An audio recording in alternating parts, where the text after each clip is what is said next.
राहुल गांधींच्या भारत जोडो यात्रेची सांगता मुंबईमध्ये झाली, तर दुसरीकडे नेत्यांना जोडून ठेवण्यामध्ये काँग्रेसला अपयश येते। काँग्रेस नेत्या प्रिया दत्त शिंदे गटाच्या वाटेवर असल्याची चर्चा आहे, पण ही चर्चा नेमकी का रंगलेली आहे बघूया एक रिपोर्ट। मुंबईमध्ये काँग्रेसला आणखी एक झटका। प्रिया दत्त शिंदे गटाच्या वाटेवर। उत्तर मध्य मुंबईमधून प्रिया दत्त उमेदवार।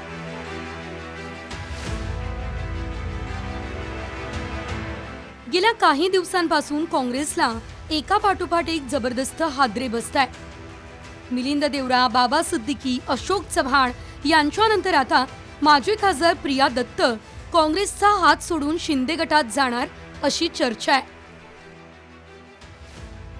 प्रिया दत्त ज्येष्ठ अभिनेते आणि माजी केंद्रीय मंत्री सुनील दत्त आणि नरगिस दत्त यांच्या कन्या आहे। 2005 मध्ये सुनील दत्त यांच्या निधनानंतर पहिल्यांदा लोकसभेवर निवडून गेल्या।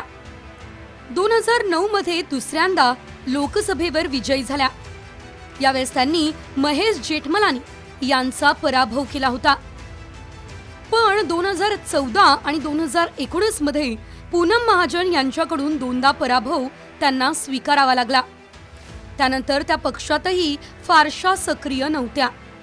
त्यामुळे सप्टेंबर 2023 मध्ये काँग्रेसच्या राष्ट्रीय सरचिटणीस पदावरून प्रिया दत्त यांना हटवण्यात आलं।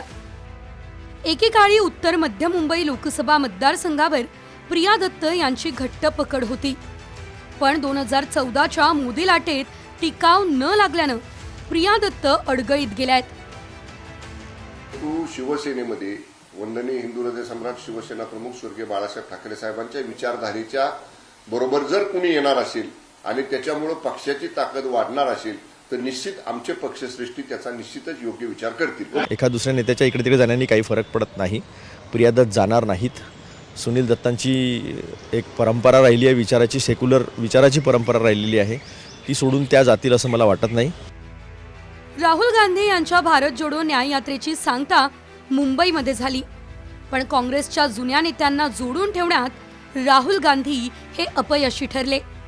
त्यात आता सुनील दत्त यांच्याकडून काँग्रेसी राजकारणाचा वारसा मिळालेल्या प्रिया दत्त यांच्या देखील नावाची भर पडण्याची चर्चा आहे।